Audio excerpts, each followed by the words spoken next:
জুলাই আন্দোলনে শিশুদের জীবনদান আগামীর প্রেরণা বলে মন্তব্য করেছেন মহিলা ও শিশু বিষয়ক উপদেষ্টা শারমিন এস মুর্শেদ। তিনি বলেন, শিশুদের যোগ্য করে তুলতে পেছনের পাতা উল্টে ফেলার সময় এসেছে। বিশ্ব শিশু দিবস উপলক্ষে আয়োজিত অনুষ্ঠানে তিনি এই মন্তব্য করেন। অনুষ্ঠানে শহীদ পরিবারের সদস্যরা জুলাই হত্যাকাণ্ডের বিচার ও আহতদের চিকিৎসা নিশ্চিতের দাবি জানান। রিপোর্ট রিশান নাসরুল্লাহর। প্রতিটি শিশুর অধিকার রক্ষা আমাদের অঙ্গীকার এই স্লোগানে এবছর পালিত হচ্ছে বিশ্ব শিশু দিবস। এ উপলক্ষে আয়োজিত অনুষ্ঠানে জুলাই গণ অভ্যুত্থানে নিহত 105 শিশুর পরিবারকে সম্মাননা অর্থ সহায়তা দেয় মহিলা ও শিশু বিষয়ক মন্ত্রণালয়। অনুষ্ঠানে নিজেদের অভিব্যক্তি জানিয়ে শহীদ শিশুদের পরিবারের সদস্যরা বলেন, বৈষম্য বিরোধী আন্দোলনে নিহতদের মর্যাদা নিশ্চিত করতে হবে। প্রত্যেকটা পুলিশ যারা গুলি চালিয়েছেন তারা এখনো তাদের শপথে সঠিকভাবে এখনো তারা বিতরণ করছে এই বাংলাদেশে। আমরা দেখছি না, আমরা শহীদ পরিবাররা দেখতে পাচ্ছি না এরকম কত পুলিশকে ধরা হয়েছে, বিচারের আওতায় আনা হয়েছে।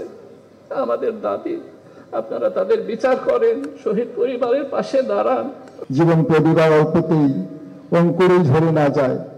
আমি মাননীয় উপদেষ্টা মহোদয়ের মাধ্যমে আমি বর্তমান যে ইন্টেরিয়র গভর্নমেন্ট আছেন ডক্টর ইউনূস স্যার, উনি দেশ বিদেশ বরেণ্য অনেক সমাদৃত ব্যক্তি, ওনার মাধ্যমে আমরা এই চাইব যে শিশু যে দিবস, এই দিবসেই যেন এটা সীমাবদ্ধ না থাকে, শিশুরা যেন তাদের ন্যায্য অধিকার পেতে পারে। উজ্জ্বল ভবিষ্যতের জন্য আমাদের প্রত্যেককেই শিশুর অধিকার নিশ্চিত করতে হবে, তাদের যত্ন নিতে হবে। প্রধান অতিথির বক্তব্যে উপদেষ্টা শারমিন এস মুর্শেদ বলেন, শিশুদের ভবিষ্যৎ নিশ্চিত করতে নিরাপদ বাংলাদেশ তৈরি করতে হবে। জুলাই আন্দোলনে শিশুদের উপর গুলিবর্ষণ ফ্যাসিবাদের চিহ্ন উল্লেখ করে তিনি বলেন, এসব ঘটনা ৭১ সালের কথা স্মরণ করিয়ে দেয়। কি করে আমরা নিজেদেরকে এই প্রজন্মের যোগ্য করব বলুন তো? কোন কাজগুলো করলে পরে আমরা এই প্রজন্মের সম্মান ফিরে পাব, যোগ্যতা ফিরে পাব?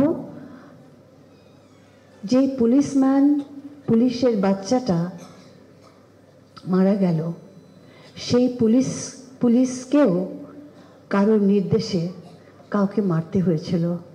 আচ্ছা বলুন তো, এরা কারা? এরা কারা কারা আমাদেরকে এইভাবে মারলো?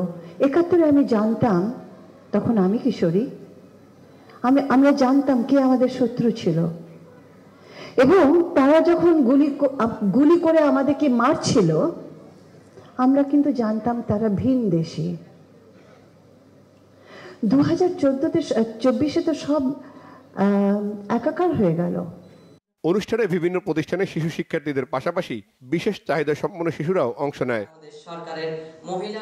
রিশান নাসরুল্লাহ, বাংলা ভিশন, ঢাকা।